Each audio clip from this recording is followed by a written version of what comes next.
ta ce I remembered one of my friend that saved her husband's name with mai ruwa. Wato ranan nan kenan da wancan ta zo ba wai zuwa ta yi gaisuwa ta yi saboda Allah da annabi ba. A ce ta ga satar nambar mijinta. Subhanallah. Subhanallah.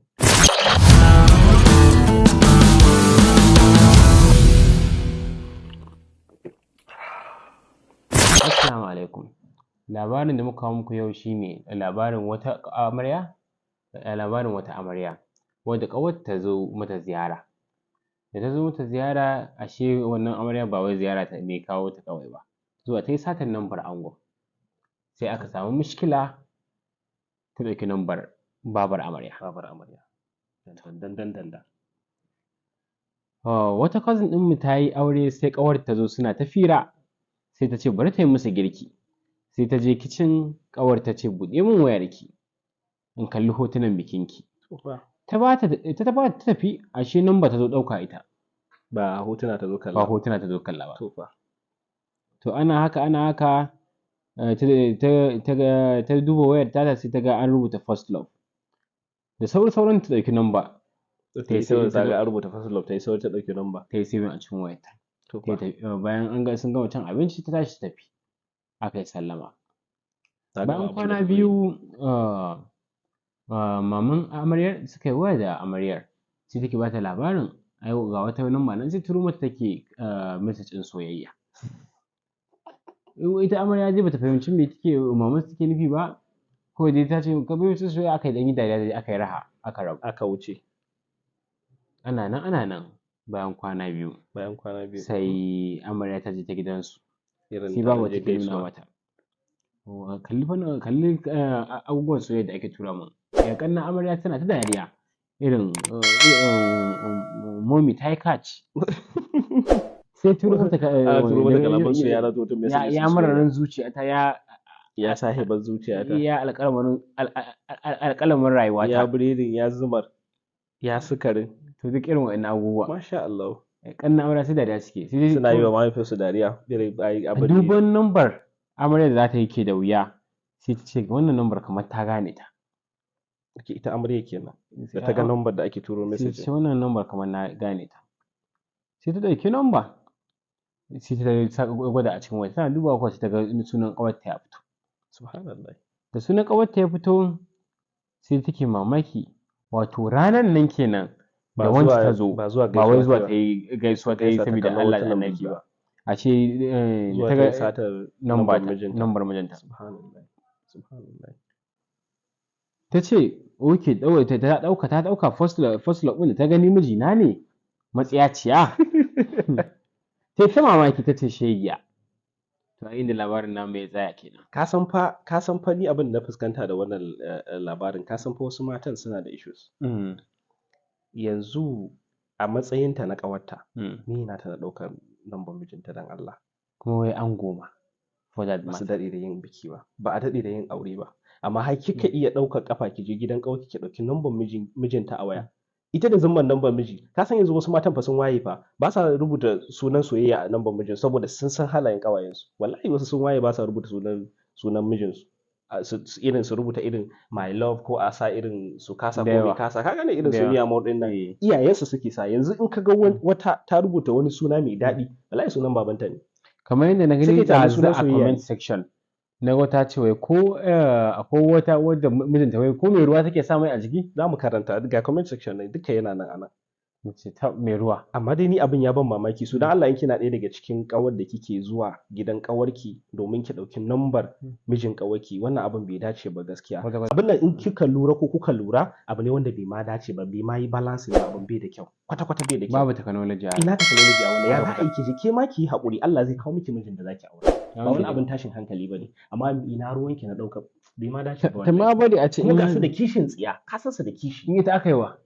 Yanzu sai ka ji ta ce wallahi baka isa. Yanzu in akwai fa zaka ga akwai kawar da take korawa mijinta cewa kar ka ga kawata ta zo gidan mu hira kana kallanta. Kai kulle ma mazajen su suke a cikin daki. Cewa suke irin ka saka mata fuska ma. Sai su suke a cikin daki, wallahi kulle amma mijin su suke a cikin daki. Kar ka fito.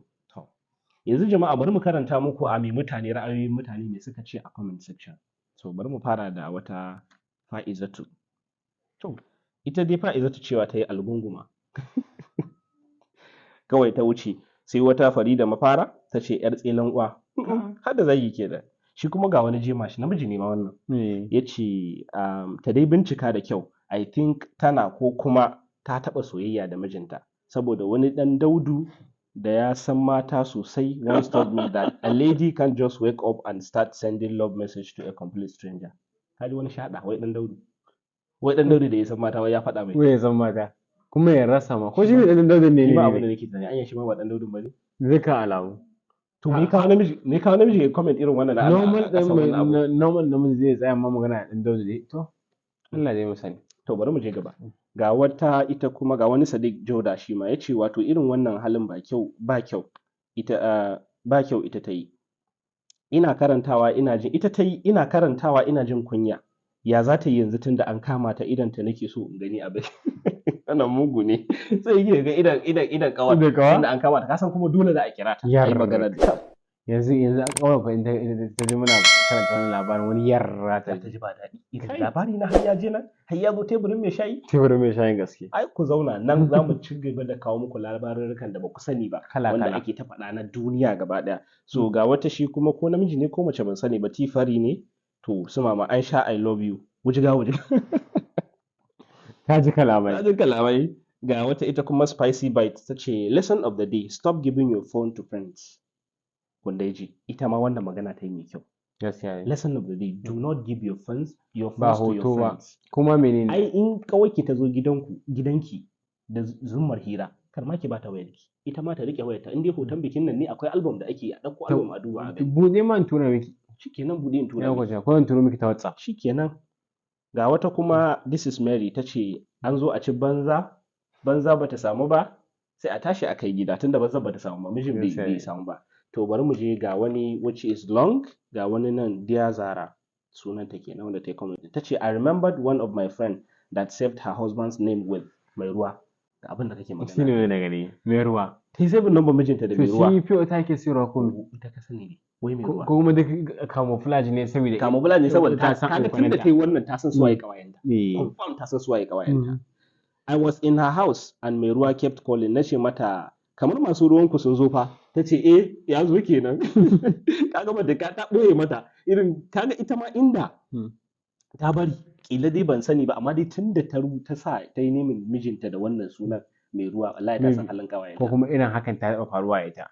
Ko kuma ta ga wannan labarin. Kuma wani abokina shi gaba ɗaya ma shi budurwar ce amma yau Rakiya gobe Raliya ita gane sunaye marasa daɗi ka gane irin wanda kana gani ka ta a wannan matsala to irin wannan ko kuma kawai zai saka irin sunaye dai wanda ba ka taɓa tunanin ma mace ba ma shi ma dai ya san halin ƙawayensa kenan maybe haka yake tunani maybe kuma duk bala'i ne irin nashi amma ce abokin ka ne abokina ne ya san halin ka kenan kai ni ya san ba haka nake ba gaba da gaskiya karkaje ni na ga wannan lokacin ko kana nufin baka da budura kenan ni yanzu ba ta ni ake ba ta Raliya ake yanzu okay ka boye yanzu ta kawa ake kawa ta cikin TV shi kenan in ma ni kana da budura za ta gani za ta ganka a yanar gizo mun gama masha Allah to labarin mu na yau kenan muna godiya ku ci gaba da kallon tashar teburin mai shayi inda zamu ringa ci gaba da kawo muku labarurruka masu daɗi labarai masu nishaɗantarwa insha Allah mun gode barka da wannan lokaci